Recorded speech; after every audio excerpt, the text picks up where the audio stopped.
Good morning, students. I am Dr. Seema Singhal, Associate Professor in Commerce, MDST Girls College, Ambala city. मैं आज जिस subject पर आपसे बात करूंगी वो है कॉस्ट अकाउंटिंग।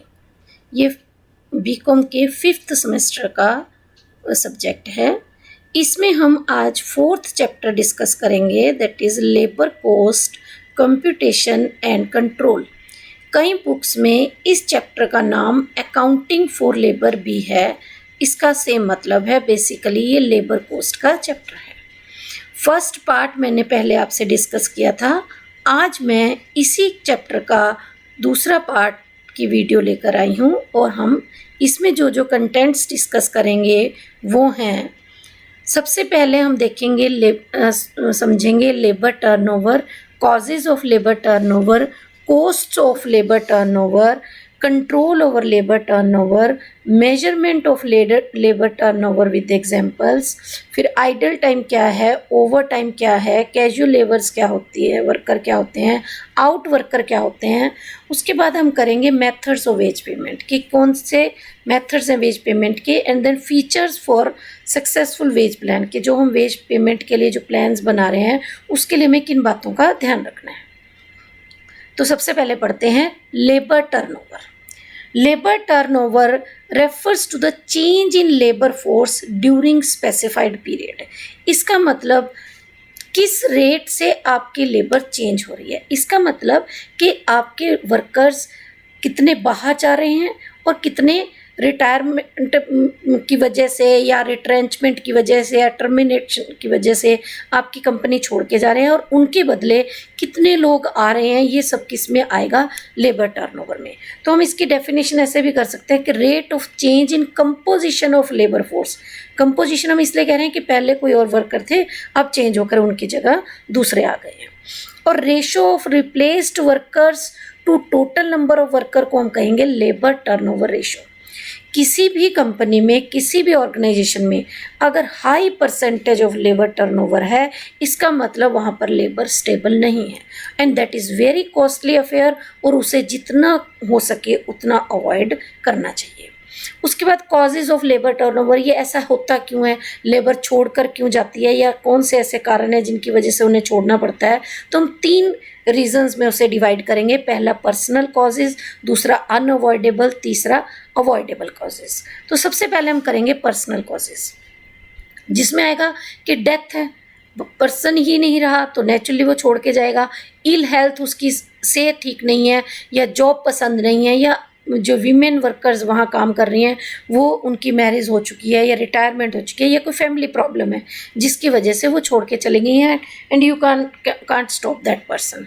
उसके बाद है आपके अनअवॉइडेबल कॉजेस। अनअवॉइडेबल का मतलब भी आप चाहो भी तो भी उनको आप नहीं रोक सकते, वो आपको निकालने ही पड़ेंगे। जैसे मार्केट में रिसेशन है, आप अब कोरोना चला हुआ है, आपको पता है कि जैसे कंपनीज जो हैं वो डाउन में चल रही हैं, वो इतना उनका जो प्रोडक्शन है वो आउटपुट नहीं जा रहा, तो उसकी वजह से उन्होंने कई एम्प्लॉयज़ को रिट्रेंच कर दिया। पर क्यों किया? क्योंकि मार्केट में रिसेशन है, तो इसको आप कुछ कर नहीं सकते, यू कांट कंट्रोल कोरोना इस टाइम, ठीक है। Then dismissed due to incompetency, efficiency ही नहीं है तो आपको निकालना पड़ेगा। डिस्चार्ज ड्यू टू एक्सीडेंट, अगर उसका हो गया, बाजू टूट गया, कुछ ऐसा हो गया, या चेंज इन लोकेशन, पहले जहां आपका प्लांट था वहां से चेंज हो चुका है, ये पर्सनल बेटरमेंट के लिए कोई चला गया तो भी आप उसे चेंज नहीं कर सकते। उसके बाद अवॉइडेबल काजेज, इनको हम चाहें तो हम रोक सकते हैं। जैसे लो वेजेस हैं, हम चाहें तो उनके वेजेस बढ़ा सकते हैं ताकि वो छोड़ के ना जाए, या वर्किंग कंडीशन अच्छी रख लें, या लेबर रिलेशन अच्छा हो, स्ट्राइक्स ना हो, जॉब सेटिस्फेक्शन हो, ट्रेनिंग बहुत सारी हो, या वर्किंग कंडीशन बहुत अच्छी हो, लेबर रिलेशन बढ़िया हो, और ट्रेड यूनियन राइवलरी, मतलब आपस में जो दुश्मनी है ट्रेड यूनियंस की एम्प्लॉयर के साथ, उस तरह की ना हो, जॉब सेटिस्फेक्शन हो ना हो तो उसको हम जॉब सेटिस्फेक्शन में कन्वर्ट कर दें, या लैक ऑफ ट्रेनिंग हो। इन वजह से हमारी जो ये अवॉइडेबल काजेज हैं जिनको अगर कंपनी चाहे तो उनको ख़त्म कर सकती है। उसके बाद कॉस्ट ऑफ लेबर टर्नओवर, मतलब हमें अगर हमारी लेबर छोड़कर जाती है और उनकी जगह हम दूसरे रखते हैं तो हमें कितना महंगा पड़ता है, ये हम आपको इन पॉइंट से बताएंगे। पर 2 तरह की कॉस्ट है। एक तो होती है रिप्लेसमेंट कॉस्ट, कि हमारा वर्कर छोड़ के चला गया, अब उसकी जगह हमने दूसरे रखने हैं, तो वो हमें कितना महंगा पड़ेगा ये हम बताते हैं, इसमें डिस्कस करेंगे। Replacement cost are incurred for recruiting, training of labor and the loss arising out of wastage, reduced productivity of new labor। क्योंकि जो भी नया पर्सन आएगा उसको भी काम का एक्सपीरियंस नहीं है, उसे हमें सिखाना पड़ेगा और रिक्रूटमेंट ट्रेनिंग पर भी खर्चा करना पड़ेगा। तो ये सारी कॉस्ट जो होगी ये सब रिप्लेसमेंट कॉस्ट होगी।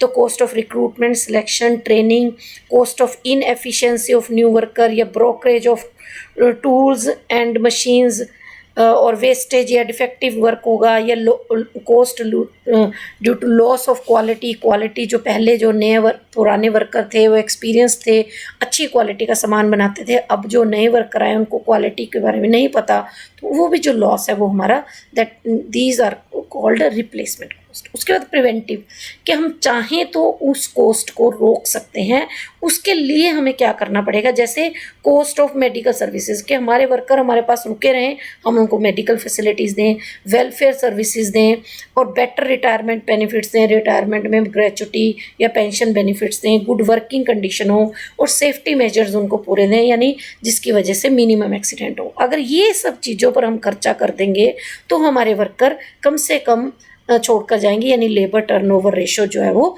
लो होगी। उसके बाद है measures to control labour turnover. अब इसको करने के लिए हमें क्या क्या करना चाहिए, मतलब स्टेप्स कुछ लेने चाहिए, जैसे वर्कर्स का मैनेजमेंट में पार्टिसिपेशन हो, हम रिक्रूटमेंट जो करें, जिन लोगों को रखें उन वो प्रॉपर हो, वर्किंग कंडीशन अच्छी हो, और एग्जिट इंटरव्यू करें, यानी जब वो पर्सन जा रहा हो तो हम पूछें उससे why you are leaving that job, कोई कारण है, और जो कारण है उनको हम दूर करने की कोशिश करें। जॉब सिक्योरिटी उनको दें, और HRM department, HRD department, human resource department, उसका बहुत मेजर रोल है, वो एक अच्छा रोल प्ले कर सकता है ताकि वर्कर वहाँ पर कम से कम छोड़कर जाए।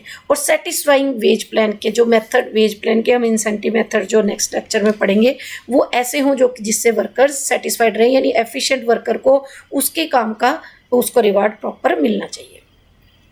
उसके बाद है लेबर टर्नओवर को मेजर कैसे करेंगे। 3 मेथड है हमारे पास, पहला है सेपरेशन मेथड, दूसरा रिप्लेसमेंट, तीसरा फ्लक्स मेथड। तो सबसे पहले हम इसके फॉर्मूलाज कर लेते हैं, फिर एक एक करके हम फॉर्मूला उठाएंगे और उनकी हम एक एक एग्जाम्पल करेंगे। तो सबसे पहला है सेपरेशन मेथड। इसमें हम लेबर टर्नओवर का फार्मूला क्या रहेगा, number of employees left during the period, कि उस टाइम में जितने एम्प्लॉय छोड़ के गए, divided by average number of employees during the period. Average number of employee निकालने के लिए हमारे पास फॉर्मूला है कि number of worker in the beginning plus number of worker at the end divided by 2। ठीक है, तो इसमें ये हमने देख लिया। और दूसरा मेथड है हमारा रिप्लेसमेंट मेथड। इसमें हम करेंगे कि number of worker replaced divide by वही average number of worker during into multiply करेंगे। और फ्लक्स मेथड में हमारे दोनों चीज़ें आएंगी कि सेपरेशंस कितनी हुई और एडिशंस कितनी, इन दोनों को जब हम लेंगे तो वो फ्लक्स मेथड कहलाएगा। तो मैंने ये वाला फार्मूला एवरेज ऑफ वर्कर्स आपको बता दिया, और 100 से मल्टीप्लाई करने से हमें पता चल जाएगा कि परसेंटेज में हमारे पास कितना आया। अब हम एग्जाम्पल के ज़रिए इसको पढ़ेंगे कि मान लो personal department of Aseem limited कोई कंपनी है जिसकी कुछ इन्फॉर्मेशन हमें दे रखी है कि number of workers in the beginning 4000 थे और एट द एंड 4800, और जो कंपनी को छोड़ के गए वो 250, डिस्चार्ज हुए 50 और रिप्लेस हुए 350, एंड एडिशनल वर्कर जो हमने एक्सपेंशन के लिए लगाए वो 750। अब हमें लेबर टर्नओवर निकालना है विद ऑल मेथड्स। तो सबसे पहले हम क्या करेंगे, हमारे लिए सबसे अच्छा तरीका ये रहता है कि हम एक तरफ अपने सारे फॉर्मूले लिख के देख लें। अब हमें फॉर्मूले हमारे सामने हैं, मतलब अपने दिमाग में पहले उनको लर्न करेंगे, देन वी विल राइट, वो फॉर्मूलाज हम लिख लेंगे। अब हम एक एक करके फॉर्मूला करेंगे। सेपरेशन मेथड में हमारा क्या था कि लेबर टर्नओवर में हमने नंबर ऑफ एम्प्लॉयज जितने थे उनको लेफ्ट ड्यूरिंग द पीरियड हमने देना डिवाइडेड बाय नंबर एवरेज।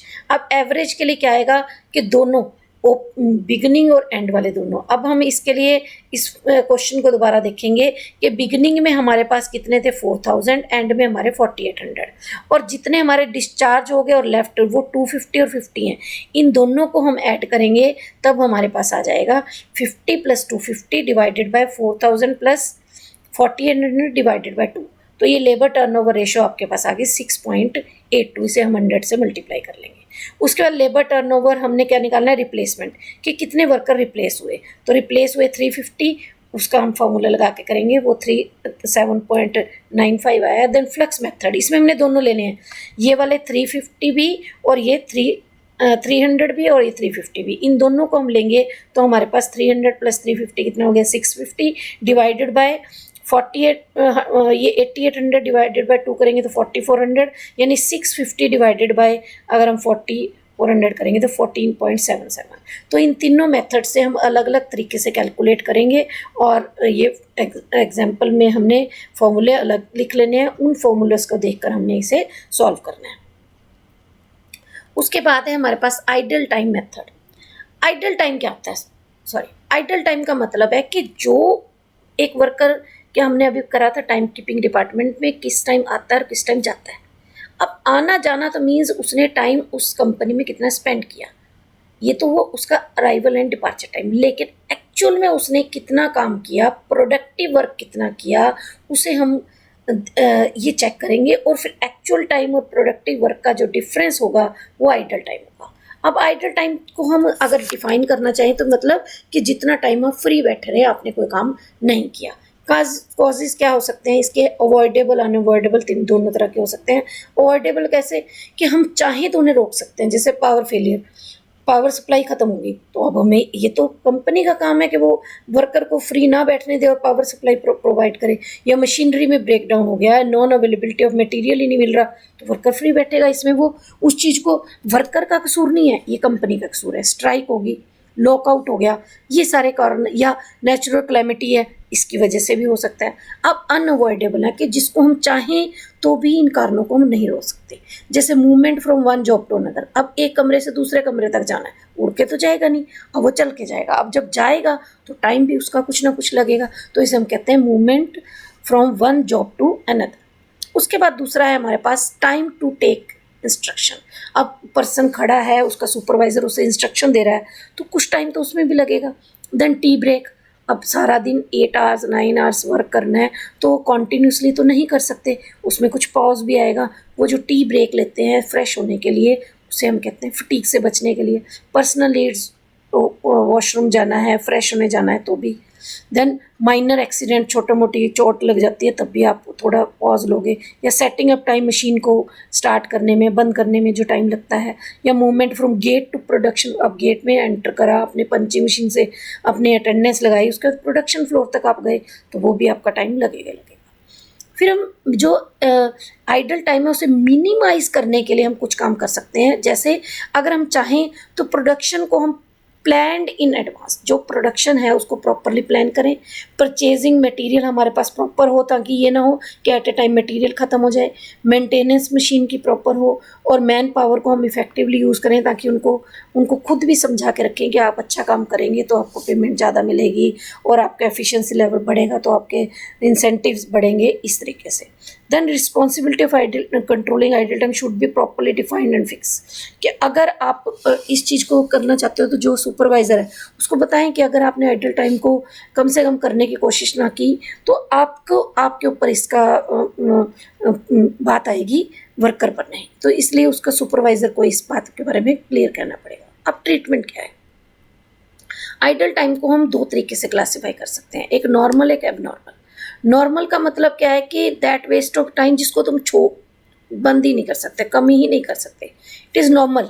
मतलब उसको लेबरर को, एम्प्लॉयर को, लेबरर को इस आइडल टाइम के लिए, नॉर्मल आइडल टाइम के लिए पेमेंट भी करनी पड़ेगी, उसको आप डिनाई नहीं कर सकते। जैसे एक डिपार्टमेंट से दूसरे डिपार्टमेंट जाना, या एक किसी जॉब में आप स्टार्ट करने के लिए आपको टाइम लग जाता है, या पर्सनल नीड्स हैं, ड्रिंकिंग वाटर, रिफ्रेशमेंट, रेस्ट, या consuming time to set machine है, ये अनअवॉइडेबल है, नॉर्मल आइडल टाइम है, ये एम्प्लॉयर को इसके लिए पेमेंट करनी पड़ेगी। ट्रीटमेंट इसका क्या रहेगा? देखिए, अगर 1 रुपये हमें एक घंटे के मिल रहे हैं और उसने 10 घंटे लगाए, ठीक है, टोटल वेजेस हमने उसे 10 लिए, 10 रुपये दे दिए, 1 × 10, लेकिन उसने जो प्रोडक्टिव आवर्स काम किया वो 9 घंटे किया, तो 1 घंटा उसका आइडल टाइम था। अब 10 घंटे का तो उसे 10 रुपये मिलने थे, लेकिन प्रोडक्टिव वर्क तो उसने 9 घंटे किया, इसका मतलब 10 रुपये उसे जो मिले वो 9 घंटों के लिए मिले। तो इसका मतलब जो हमारा पर आवर रेट बना वो 1 रुपया नहीं, उसकी जगह आया 1.14 पर आवर। तो 14 पैसे यानी 14 पैसा per hour rate labour cost increase हो गई due to normal idle time. उसके बाद है एबनॉर्मल आइडल टाइम, मतलब अगर हम ऐसी वेस्टेज जिसको हम अवॉइड कर सकते हैं प्रिकॉशन लेके, उसे हम एबनॉर्मल आइडल टाइम कहेंगे। अब जैसे आइडल टाइम स्ट्राइक की वजह से या wastage of time due to inefficiency of engineer या पावर फेलियर की वजह से या डिले और सप्लाई ऑफ मटेरियल की वजह से due to flood and fire या मशीन ब्रेकडाउन, ये अगर एम्प्लॉयर चाहे तो इन सब कारणों को ख़त्म कर सकता है। इसका ट्रीटमेंट क्या है कि जो ये आइडल टाइम से लॉस होता है बिजनेस को, इसको हम costing profit and loss account में लेके जाते हैं। जैसे अभी पीछे तो हमने क्या किया कि लेबर कॉस्ट बढ़ा दी, यहाँ पर हम क्या करेंगे कि 10 रुपये से दिए, लेकिन उसमें 1 घंटा जो एबनॉर्मल आइडल टाइम है जो 1 रुपया है वो हम कॉस्टिंग P&L अकाउंट में लेके जाएंगे, और जॉब एंड प्रोडक्शन में जो हमारे चार्जेस होंगे वो 9 रुपीज़ होंगे। अब उसके बाद एक कंसेप्ट आता है आपका ओवर टाइम। ओवर टाइम क्या है कि ओवर टाइम का मतलब जो वर्कर काम कर रहा है अपने नॉर्मल वर्किंग आवर्स के अलावा। नॉर्मल वर्किंग आवर्स का मतलब भी 8 आवर्स अगर उसके नॉर्मल सुबह से लेकर शाम तक है, उसके बाद जो काम किया जाता है उसे हम ओवर टाइम कहते हैं, ठीक है। और फैक्ट्री एक्ट में ही मेंशन किया हुआ है कि नॉर्मल वर्किंग आवर्स कितने होते हैं, जनरली 8 होते हैं या 9 होते हैं कंपनीज में। तो फैक्ट्री जो पेमेंट करती है ओवर टाइम की, वो that is double of normal rate of wages. अगर आपने नॉर्मल टाइम में काम किया उसका जो डबल रेट है वो हमें ओवर टाइम में पे करना पड़ेगा। तो इसलिए ओवर टाइम का जो हम टाइम पेमेंट है वो हमारे लिए ज़्यादा है, तो हम कोशिश करेंगे कि ज़्यादा से ज़्यादा काम हमारा नॉर्मल टाइम में हो, ओवर टाइम में ना हो। तो लेकिन क्यों हमें ओवर टाइम करना पड़ता है? जैसे मान लो कि सीजनल डिमांड है, हमें प्रोडक्ट ज़्यादा चाहिए, कंपनी ने ज़्यादा प्रोडक्शन करनी है, तो हमें ओवर टाइम के लिए वर्कर चाहिए होंगे। फॉर मेकिंग टाइम को लॉस्ट ड्यू टू अनअवॉइडेबल, किसी वजह से हमारा सुबह काम नहीं हो पाया, दिन में काम नहीं हो पाया, तो हमें करना पड़ेगा वर्कर को अपॉइंट इवनिंग के लिए भी।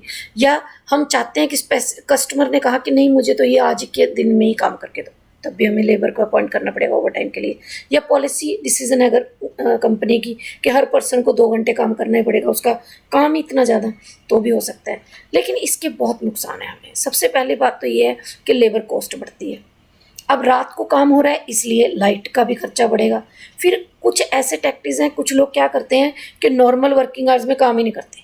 वो कहते हैं ठीक है हम ओवर टाइम में काम करेंगे, हमें डबल पेमेंट मिलेगी, नॉर्मल में तो हमें पैसे मिलने ही मिलने हैं। और एक बात है, इससे वर्कर्स की हेल्थ पे भी प्रॉब्लम आती है, ठीक है। और ओवर टाइम से क्या है कि अगर हम बहुत लंबे समय तक करते हैं तो फटीग और डिफेक्टिव प्रोडक्ट ज़्यादा बनते हैं। मतलब आप एग्जॉस्ट हो चुके हो, आप नॉर्मल वर्किंग आवर्स से एक्स्ट्रा काम कर रहे हो, तो आपका दिमाग उस टाइम काम करना बंद कर देगा। तो और जो आउटपुट मिलता है वो प्रोपोर्शनेटली कम मिलता है, आपकी प्रोडक्टिविटी कम है क्योंकि आप थक चुके हो, आप एग्जॉस्ट हो चुके हो दिन में काम करके। आप जो काम कर रहे हो वो आप एक्स्ट्रा कर रहे हो, तो आपका जो कैपेबिलिटी लेवल है उस टाइम में कम होगा। उसके बाद treatment of over time premium. अब इसका ट्रीटमेंट कैसे करेंगे? सबसे पहले अगर आपने जो काम किया है it is done at the request of customer, customer ने कहा कि आप मेरे को ये आज के दिन में काम करके दो, तो हम क्या करेंगे, जो ओवर टाइम का प्रीमियम है वो कस्टमर से चार्ज करेंगे, ठीक है। अच्छा, अब if it is due to general pressure of the work, हमने आउटपुट बढ़ाना है, तो premium as well as overtime wages जो हैं वो जर्नल ओवरहेड में हम उसे ऐड कर देंगे। और if it is due to negligence और डिले ऑफ वर्कर्स, तो हम उस कंसर्न्ड डिपार्टमेंट में उसको डाल देंगे। और कई बार क्या होता है कि हम कुछ ऐसे सर्कमस्टांसेस हैं जो बियॉन्ड कंट्रोल हैं, तो हम उसे कॉस्टिंग P&L अकाउंट में डाल देंगे। उसके बाद steps to controlling overtime working. हम कैसे ओवर टाइम वर्किंग को कंट्रोल कर सकते हैं? सबसे पहले कि जितना भी ओवर टाइम वर्क है वो एक ड्यूली ऑथराइज्ड ऑफिशियल ये कहे कि हाँ इसके लिए हमें ओवर टाइम की ज़रूरत है, और ओवर टाइम कॉस्ट जो है वो कंसर्न्ड डिपार्टमेंट उसको बियर करे। और मतलब ऐसा करना चाहिए कि प्रॉपर इन्वेस्टिगेशन और प्लानिंग इन फ्यूचर हो कि हमें किस काम के लिए ओवर टाइम की ज़रूरत है और किसके लिए नहीं। और ओवर टाइम कभी भी रेगुलर फीचर ऑफ कंपनी नहीं होना चाहिए, बिजनेस नहीं होना चाहिए, क्योंकि फिर वो अगर मान लो रेगुलर फीचर है तो वो क्या करें, कुछ और एम्प्लॉयज़ रख लें, क्योंकि जो नए एम्प्लॉयज़ होंगे उनको तो वो नॉर्मल पेमेंट करेंगे, एक्स्ट्राऑर्डिनरी पेमेंट तो नहीं करनी पड़ेगी। उसके बाद आपके पास आते हैं कैजुअल वर्कर्स। अब कैजुअल वर्कर्स नाम से ही पता चल रहा है, बदली वर्कर्स भी इसे कहते हैं। तो ऐसे ये वो वर्कर हैं जो मतलब रेगुलर एम्प्लॉय नहीं होते कंपनीज के। ये अगर कंपनी के पास एडिशनल वर्क हो जाता है या उसके कुछ एब्सेंटी वर्कर्स हैं, उनकी जगह वो वर्कर्स को जब रखती है तो उसे हम कैजुअल वर्कर कहते हैं। तो these workers are not regular employees of the factory. इनको डेली वेजेस पर, डेली पेमेंट पर हम रखते हैं और जैसे ही काम कंप्लीट होता है उन्हें हम उसके बाद जाने को कह देते हैं। लेकिन कुछ इसके लिए स्टेप्स हमें ध्यान रखने पड़ते हैं कंट्रोल करने के लिए कैजुअल वर्कर्स पर, नहीं तो वो सिर्फ दिखाते रहेंगे कि हमने वर्कर रखा है और पेमेंट उसकी पता नहीं कहाँ जाएगी। तो full control regarding appointment, discharge of worker हमें मेंटेन करना पड़ेगा और सैंक्शन होनी चाहिए कॉम्पिटेंट एग्जीक्यूटिव से कि हाँ हमारे पास वर्कर की ज़रूरत है, हम बाहर से ले रहे हैं। और पेमेंट जो है वो जो पर्सन उसे अपॉइंट कर रहा है उसके अलावा दूसरा पर्सन उसे पेमेंट करे। और टाइम हमें स्पेसिफाई करना है कि किस काम की वजह से हमने कहाँ पर वर्कर रखा है और उसी डायरेक्ट चार्ज उसी जॉब के लिए हो जिसमें हमने उस वर्कर को रखा है। फिर उसके बाद है जो कैजुअल वर्कर्स हैं, साइट पर जाके जिसमें कॉन्ट्रैक्ट वर्क पर उसने काम किया है, तो वहाँ पर सरप्राइज विजिट भी होनी चाहिए चेक करने के लिए कि हम मान लो हमने 10 वर्कर रख लिए और 10 के 10 वर्कर वहाँ नहीं है, वहाँ 3 या 4 वर्कर हैं, लेकिन सैलरी पेमेंट जो जा रही है वो 10 वर्कर की जा रही है। तो ऐसे में फ्रॉड होने के चांसेस ज़्यादा है। जब फ्रॉड होने के चांसेस ज़्यादा है इसका मतलब कंपनी को लॉस है। तो हमें ये चेक रखना है कि क्या वर्कर प्रॉपर वहाँ पर हैं या नहीं है। फिर आउट वर्कर, आउट वर्कर का मतलब है कि जो outside the factory premises worker काम कर रहे हैं on behalf of company. On behalf of company का मतलब है कि they are permanent worker of the company, लेकिन इनकी परफॉर्मेंस पर और पेमेंट पर हमें स्ट्रिक्ट कंट्रोल चाहिए। इसको भी हमने 2 कैटेगरीज में डिवाइड किया। पहला है workers who work at their own premises, मतलब वो अपने घर बैठ के काम कर रहे हैं, ठीक है। उनके अपने टूल्स भी हो सकते हैं, अपने जैसे अपना लैपटॉप है, अपनी वर्किंग सामान है सारा, लेकिन या फिर कंपनी उन्हें ऑर्गेनाइजेशन कुछ टूल्स दे देगी कि आप इसके ऊपर काम करो। तो ऐसे वर्कर्स को कंट्रोल करने के लिए हमें क्या चाहिए, सबसे पहले उन्हें कितना मटेरियल हमने दिया उसकी अकाउंटिंग हमें रखनी है कि हमने जो मटेरियल दिया है उसका वियर टियर तो नहीं ज़्यादा हो रहा, टूल जो सप्लाई किए हैं वो ठीक है या नहीं है, और जो हमने टाइम अलॉट किया उस अलॉटेड टाइम में हमें काम मिल जाना चाहिए। तीसरी बात हमें क्या ध्यान रखनी है कि क्वालिटी, ये ना हो कि हमने उसे घर पे काम करने को भी दिया लेकिन हमारी क्वालिटी उसमें कॉम्प्रोमाइज़ हो गई है। उसके बाद है जो वर्कर्स हैं who work at customer premises, यानी हमने जब ब्रिजेस बनाने हैं या रोड बननी है या फिर अगर आपने गैस इलेक्ट्रिसिटी की सप्लाई देनी है तो यानी कंस्ट्रक्शन वर्क या सप्लाई, तो हमें वर्कर को कस्टमर प्रेमिसेस तक भेजना पड़ेगा। अब उस ऐसे वर्कर होते भी रेगुलर वर्कर्स हैं। अब इनको कंट्रोल करने का क्या मतलब है कि हम उनकी रेगुलर अटेंडेंस और पेमेंट ऑफ वेजेस हम चेक करें। फिर उसके बाद है कि मेन ऑफिस उसकी पेमेंट करेगा, तो रिस्पॉन्सिबल पर्सन होना चाहिए जो कि ऑफिस में जाए और अपनी उसकी पेमेंट करे। देन सुपरवाइज़र भी होना चाहिए, इंचार्ज होना चाहिए, जो एसोसिएटेड हो, उसकी सुपरवाइज़र इंचार्ज जो है जो साइट पर है वो अलग होना चाहिए, और जो डिस्पर्समेंट ऑफ वेजेस कर रहा है, जो पेमेंट कर रहा है वेजेस की, वो पर्सन अलग होना चाहिए, उससे चेक रहता है। फिर मेथड्स ऑफ वेज पेमेंट, देखिए हमने ये सारी चीज़ें पढ़ी कि किस तरह के वर्कर्स हैं, लेबर टर्नओवर क्या है।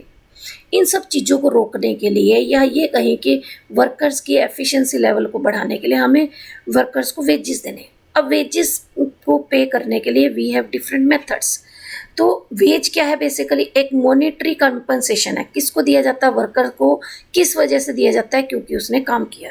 तो जो भी एम्प्लॉय को काम के बदले पेमेंट की जाती है उसे हम वेज कहते हैं। अब अमाउंट ऑफ वेजेस जो वर्कर को दी जाती है वो उसके एटीट्यूड टुवर्ड्स वर्क, मतलब वो कितना एफिशिएंसी से काम कर रहा है अपने काम के प्रति, एम्प्लॉयर के प्रति उसकी एफिशिएंसी लेवल, उसका एटीट्यूड हमें उससे समझ आता है। और एफिशिएंसी उसकी डिपेंड किस चीज़ पे करती है कि उसको हम कितने वेजेस दे रहे हैं, ज़्यादा दे रहे हैं कि कम दे रहे हैं। जिसको कम वेजेस दोगे, जिसका गुजारा नहीं हो रहा, वो काम भी कम करेगा। और वेजेस को हम किसी भी बिजनेस को चलाने के लिए बिजनेस का एक हिस्सा, एक पार्ट ऑफ एक्सपेंस मानते हैं। High wages may lead to low production, cost of production. अब ये बात तो हमें समझ नहीं आ रही। High wages may lead to low cost of production, इसका मतलब समझें कि कई बार क्या होता है कि हम वेजेस ज़्यादा दे रहे हैं लेकिन उसकी वजह से प्रोडक्शन कम हो रही है। कैसे कि मान लो पहले मैंने आपको एग्जांपल दिया था कि मान लो 500 रुपीज़ हम उसे देते हैं और वो 100 यूनिट बना रहा है, और अगर मैं उसके एक्सपेंसेस यानी वेजेस बढ़ा देती हूँ, 1000 कर देती हूँ, जस्ट डबल, लेकिन वो प्रोडक्शन 3 गुनी कर देता है, 300 यूनिट बना रहा है, तो इससे मुझे बेनिफिट है। पर यूनिट कॉस्ट क्योंकि कम हो रही है, तो बिकॉज हाई वेजेस उसको क्या देंगे, इंसेंटिव देंगे, उसको एफिशिएंसी लेवल उसका बढ़ा देंगे, प्रोडक्शन उसकी बढ़ जाएगी, और जब प्रोडक्शन बढ़ती है तो उससे लेबर कॉस्ट पर यूनिट कम हो जाती है। ये बात हमें ध्यान रखनी है। अब इसके मेथड्स हैं जो मैंने थर्ड पार्ट इसका बनाया है लेबर कॉस्ट का, उसमें हम पढ़ेंगे, लेकिन उससे पहले हम पढ़ेंगे features essential for successful wage plan. जो भी हमने वेज प्लान बनाना है, जो वर्कर्स को पेमेंट करने के मेथड बनाने हैं, उसको बनाने से पहले हमें कुछ चीज़ों का ध्यान रखना पड़ेगा। पहली बात सिंप्लिसिटी, कि कोई भी वेज सिस्टम आप अडॉप्ट करें वो सिंपल टू अंडरस्टैंड हो, वर्कर को समझ आए भी मुझे पेमेंट कर रहे हैं, कैसे कर रहे हैं, ठीक है। फेयरनेस, अब ये नहीं किसी को तो ज़्यादा दे दिया किसी को कम। टाइम एंड मोशन स्टडी भी, हमारी जो टाइम आना जाना सब हमें प्रॉपरली मेंटेन किया हो, और फेयर होना चाहिए सभी एम्प्लॉयर और एम्प्लॉय की तरफ से। Then satisfaction for workers, workers अपने वेज प्लान से सेटिस्फाइड हो, तभी वो उनका मोरल हाई होगा और वो कम से कम उस कंपनी को छोड़कर जाएंगे। ये बहुत इंपॉर्टेंट पार्ट है, गारंटेड मिनिमम वेज। यानी इसमें क्या होता है कि वर्कर के पास ये श्योरिटी हो कि मैं कितना काम कर रहा हूँ, इस बात की मुझे पेमेंट नहीं मिल रही, पर मुझे मिनिमम पेमेंट डेली मिल रही है जिससे मेरा गुजारा चल रहा है। अगर मैं ज़्यादा काम करूँगा तो मुझे ज़्यादा पेमेंट मिलेगी, लेकिन मिनिमम तो मुझे मिलेगी, जिससे वो कंपनी को जल्दी जल्दी फिर छोड़कर नहीं जाते। देन इंसेंटिव टू वर्क, जो एफिशिएंट वर्कर है अगर उनको ज़्यादा वेजेस मिलेंगे तो वो इनएफिशिएंट वर्कर से ज़्यादा वेजेस मिलेंगे तो उनका एफिशिएंसी लेवल भी बढ़ेगा। देन क्वालिटी आउटपुट, तो सिस्टम ऐसा होना चाहिए जिससे क्वालिटी ऑफ आउटपुट बढ़े। क्वालिटी का मतलब ये नहीं कि हमने प्रोडक्शन क्वांटिटी बढ़ानी है और उसकी क्वालिटी डिटीरियरेट करनी है। हम अगर क्वालिटी की तरफ ध्यान देना चाहते हैं तो कई बार हमें वेजेस ज़्यादा भी देने पड़ जाते हैं, तो परमानेंट होना चाहिए। दूसरा, adherence to labour laws and agreements, तो जितने भी लोकल या national labour laws and regulations हैं उनको वेजेस जो भी हम प्लान बनाएंगे वो उसको फॉलो करें। Then minimisation of labour turnover, अब लेबर टर्नओवर का मतलब है कितने लोग बिजनेस में अपने ऑर्गेनाइजेशन में लेबर छोड़ के जा रही है और कितने आ रहे हैं, उनकी एब्सेंटिज्म कितनी है, लेट कितना आते हैं। ये सब चीज़ें हम तब कम कर सकते हैं जब हमारा वेज प्लान बहुत ही इफेक्टिव हो और एफिशिएंट हो। Then adjustment to price changes, अब इसमें क्या है कि हमें ऑटोमेटिक राइज इन वेजेस होना चाहिए। जैसे हम कहते हैं डीए इंक्रीज हो गया, मतलब जब कॉस्ट ऑफ लिविंग इंडेक्स बढ़ेगा तो ये नहीं कि 10 साल पहले जितने वेजेस मिल रहे थे आज ही उतने मिलेंगे। अब डेली वेजेस भी तो गवर्नमेंट रिवाइज करती रहती है। ऐसे ही हर कंपनी को, हर ऑर्गेनाइजेशन को चाहिए कि जैसे ही automatically cost of living rise हो उनके वेजेस भी उसी हिसाब से बढ़ जाने चाहिए। उसके बाद है फ्लेक्सिबिलिटी, अब कुछ सिस्टम ऐसा भी होना चाहिए कि अगर किसी वजह से उसमें चेंजेस करने पड़े तो वो चेंजेस में फ्लेक्सिबल सिस्टम होना चाहिए। आपने ए मेथड यूज़ करा है, बी, सी, अभी हम करेंगे कि पीस वेज मेथड है, टाइम वेज मेथड है, ये इंसेंटिव मेथड्स हैं, उनमें भी अगर हम चाहें तो उसमें चेंजेस हम कर सकें। ये हमारे पास एक फ्लेक्सिबिलिटी पार्ट होना चाहिए। तो ये सारे हमने करे essential features for successful wage plan. ये सारे टॉपिक्स को मैंने डिस्कस करने के लिए बहुत सारी साइट्स को स्टडी किया, उनमें से मटेरियल लिया, और कुछ बुक्स हैं जो मैंने फॉलो की थी, वो ये 3 बुक्स हैं। इनको आप भी देख सकते हो, अगर आप गो थ्रू करेंगे इन बुक्स को तो आपको इनमें समझ आ जाएगा। और मेरा ख्याल है आप घर में सेफ़ हैं, हेल्दी हैं, अपने हैंड वॉश करते रहिए टाइम टू टाइम, सैनिटाइज़र का इस्तेमाल प्रॉपर करते रहिए, सोशल डिस्टेंसिंग बना के रखिए, stay safe, stay home, stay healthy. Thank you very much, thank you.